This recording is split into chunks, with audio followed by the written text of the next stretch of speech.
Ayan, naka-plug in na ito. Natin yung bulb. Dalawang bulb ako kasi pang mataas na amperahe tayo eh. Okay, pansinin nyo Ayan pumupugak-pugak yung ilaw natin. Hindi na bago or laging ganun yung issue kapag may mga unit tayo na tanggap. Hindi lang CE18, basta mga CE series or ibang mga unit na ganitong problema, yung umiinit yung kabilang channel 1, channel 2. Ganun lagi yan, pumupugak-pugak yung ilaw or iilaw ng mas maliwanag. Today's video, bali tayo ulit. Although taga Quezon City lang din naman yung may-ari nito, taga Pelcua, Quezon City. Medyo malapit-lapit lang ng sa Uyo.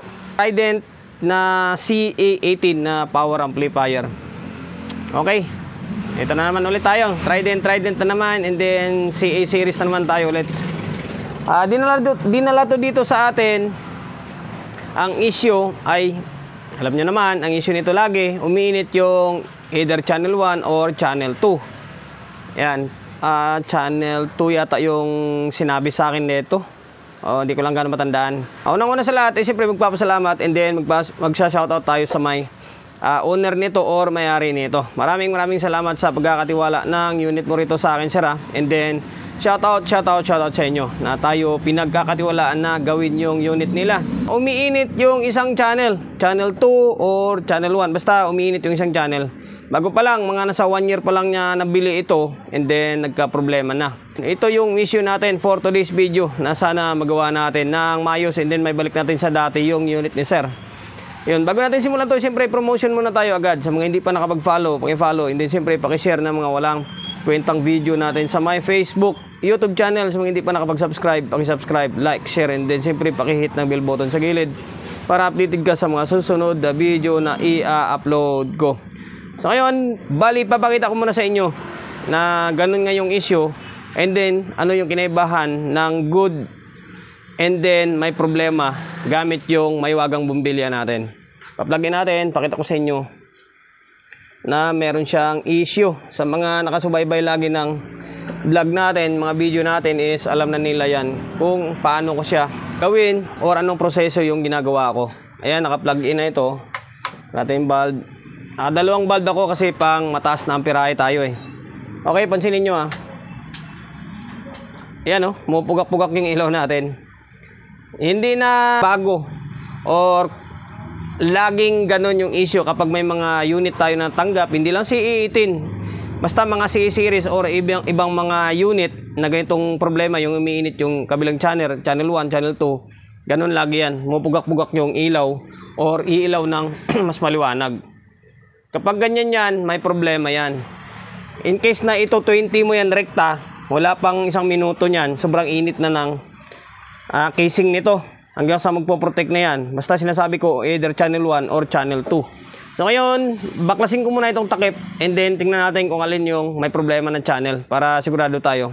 Ito na, natanggal ko na yung takip niya.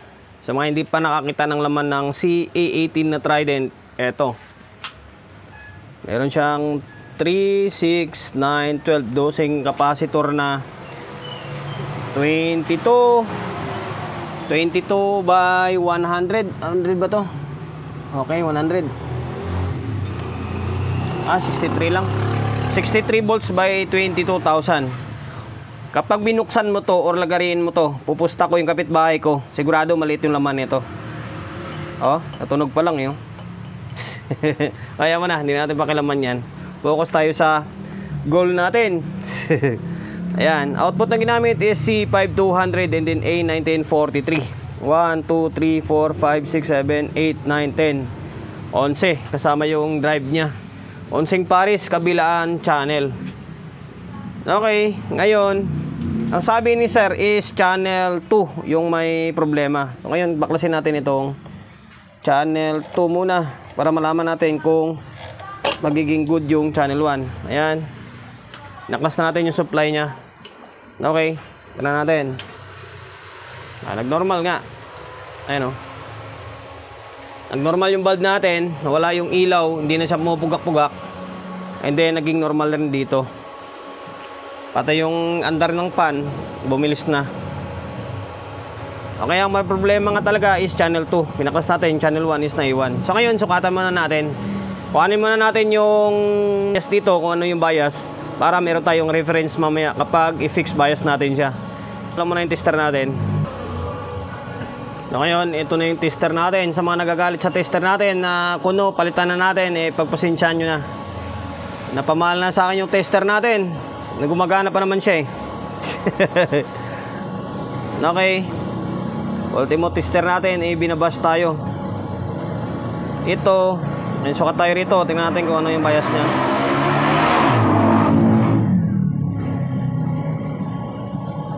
Ito, ayan o, nasa 0.3. Ang ganda ng bias niya, nasa 0.3 lang siya. Okay, hindi na natin ibababa yan. Ipapares lang natin. Ipapares lang natin yung bias dyan. Nasa 0.3 siya.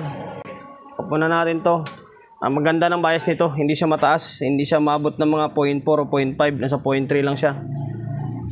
Ang gagawin natin, baklasin muna natin itong channel 2. Focus muna tayo sa my channel 2. Ito muna yung fixed bias natin. And then wala naman na tayong dadagdagan na mga transistor kasi kumpleto naman siya.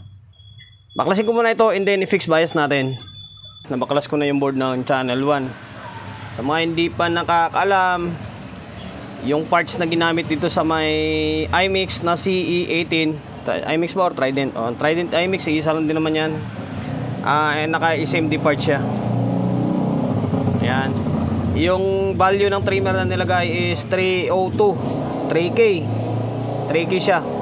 Ngayon, yung ipapalabas natin ng bias, lagi akong gumagawa ng mga ganitong unit pero hindi ko natatandaan or hindi ko nililista yung fixed bias na ginagamit ko.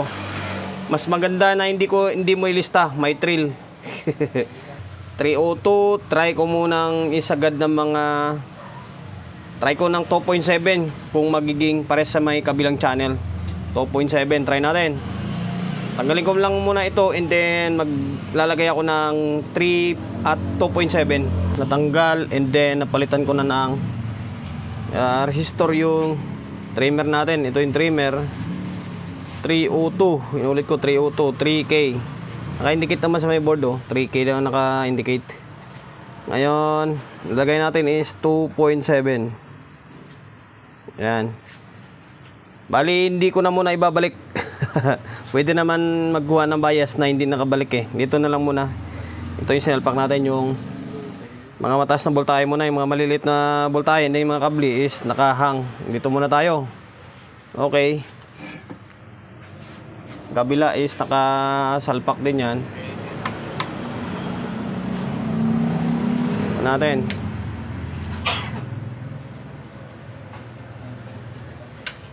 Umiilaw. Mataas yata. Umiilaw siya. Teka lang, bunutin ko muna yung isang channel para sigurado. Okay, binunot ko muna yung kabila para iwas damay. Tingin ko mataas yung nilagay natin na value. Yung 27 mataas kasi mataas yung bias na nasukat ko. Pakita ko sa inyo. Kabag naman tayo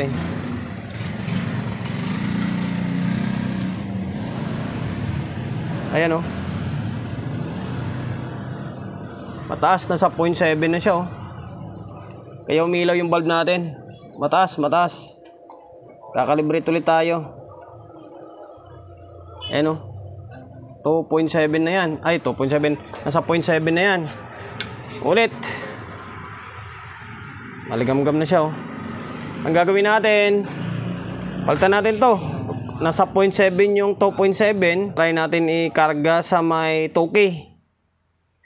2K natin. Try natin ibaba ng todo. Try natin ng todo. Baba natin ng todo. 2K natin. Para hindi na maba yung walang kwentang vlog natin. So ngayon guys, bali ito na. Tinanggal ko na yung 2.7. Ang nalagay natin 2K. Ayan, naka 2K tayo. Ngayon, ulit. Pansinin nyo yung ilaw. Kung bababa ba siya or ganun pa rin. Pala. Pansinin nyo. Nawala na siya. Naging normal yung ilaw. Ang tanong nito kung nagiging tama ba yung biasing natin. Kailangan nasa 0.3 lang something para katulad sa may kabilang channel. Okay, dito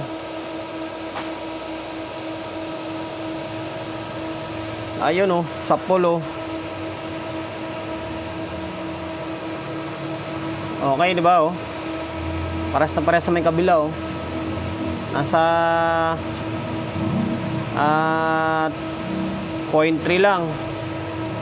Ang ganda. Pares na pares sa may kabilang channel. Ngayon alam na.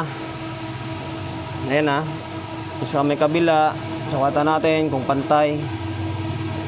Ayan pantay na pantay. Nasa 0.3. Yan, pagpasensyahan nyo na yung tester natin. Importante nakagawa tayo ng maayos. 0.3. Yan na yung lalagay natin dyan. Hindi na natin babaguhin yan. Ngayon, kung ano yung value na ginamit natin dito is same din yung gagawin natin sa may kabilang channel. Hindi pwedeng i-fix natin ito, yung isa is hindi. Kasi susunod na yan. Bali, i-fix na rin natin yan. Okay, babalik ko lang muna ito, sabay linis. Tapos proceed tayo sa may isang channel. Bali, ito na, nabaklas ko na rin channel 2. Diretso na, fix. Yan, 2K. Okay, nalinis na natin kunwari. Mamaya na lang, final touch na lang yung paglilinis na ito. Ayan na. Yan, sa mga gustong gayahin. Ayan ang ginagamit natin. Make sure na ganito yung sira Baka mamaya mag-fix kayo dyan, tapos may problema pa palang iba, biglang umusok, isisihin nyo ako. Katulad sa iba yung mga nagpipm sa atin. Ayan, yan yung ginamit natin. Ngayon, babalik lang muna natin ito. And then, final kung anong pwedeng gawin natin susunod dyan. Ibalik ko na yung dalawang board. And then, kunwari, nalinisan na natin. Yung pan pala nito is paloob. Yan, naipon yung alikabok. Ito, wala pa gaano kasi isang taon pa lang to kay Bossing. Ang gusto pa palang mangyari ni Bossing, malaman niya kung tanso ito or aluminum. Bali, hiwalay na lang natin yung video siguro. Although meron naman akong siguro mga reels dito, gawa na lang natin ulit para maiwalay yung content. Or sige, mamaya, bahala na. Basta mapa-audio muna natin to. Ayun, naka-plug in. Natin kung ano mangyari. Alam nyo kinaibahan wala na yung ilaw. Compare mo sa unang simula sa video natin is pumupugak-pugak yung ilaw. Ngayon naka normal mode na siya. Ay ulit. Ito. Ayun ang ganda ng bias niya Nasa 0.3. Dito.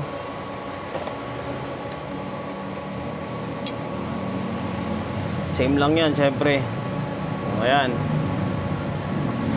Nasa normal mode na. Gagawin natin, maglalagay tayo ng speaker tapos audio source para rekta na tayo. Guys, bali eto na, 220 natin, naka 220 na tayo, wala na tayo sa may bulb. May nakakabit na speaker, yung apat, dalawang sa gitna, dalawang sa baba. Yan na sub natin, apat na sub. Audio source natin, laptop na kanina pang umaandar. Okay, 220.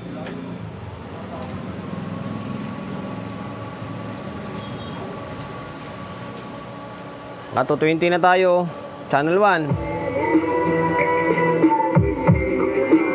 Channel 2.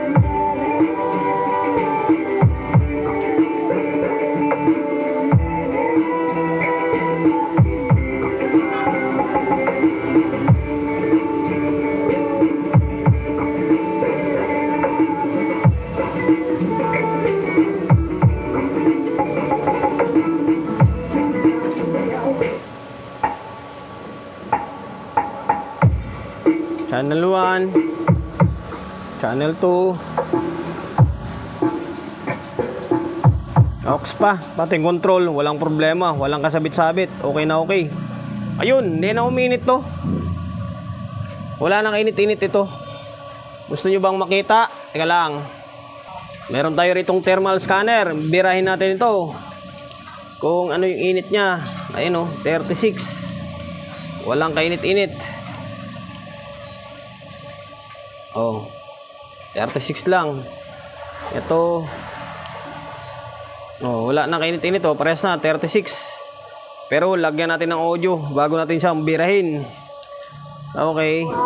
Yan.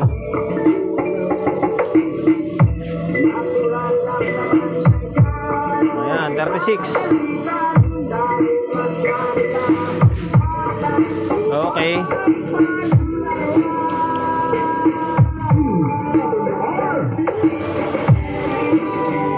O yan, wala nang kainit-init. Kapag may problema to, katulad nung kanina na pumupugak-pugak yung ilaw, wala pang 1 minuto, halos sobrang init na yan. And then magpo-protect na yan dito kasi nababasa na ng ito, thermal sensor na mainit na siya masyado. Ngayon magpo-protect yan. Ngayon wala no, wala na kainit-init. From kapwa ko Quezon City. Taga bandang Pelcoa, bali okay na or goods na yung CA18 mo na Trident, sir. Maraming salamat sa pagkakatiwala mo ulit ng unit mo nito sa akin, ha. Naka-fixed bias na ito. Left channel and then right channel. Wala na rin siyang init. Back to normal na. Pwede mo ulit siyang birahin na naman. Promotion, bago tayo magtapos, siyempre, shop natin, always on the go na 24/7. Sa mga gustong magpaparepair along sa Uyo, Quezon City. And number 61, Don Julio Gregorio Street sa Uyo Road sa Uyo, Quezon City. Social media pages natin. Sa mga hindi pa nakapag-follow, paki-follow, hindi siyempre paki-share ng mga walang kwentang video natin sa my Facebook, YouTube channel. Sa mga hindi pa nakapag-subscribe, paki-subscribe, like, share, and then siyempre paki-hit ng bell button sa gilid para updated ka sa mga susunod na video na i-upload ko. Ingat, God bless, and then peace atin lahat.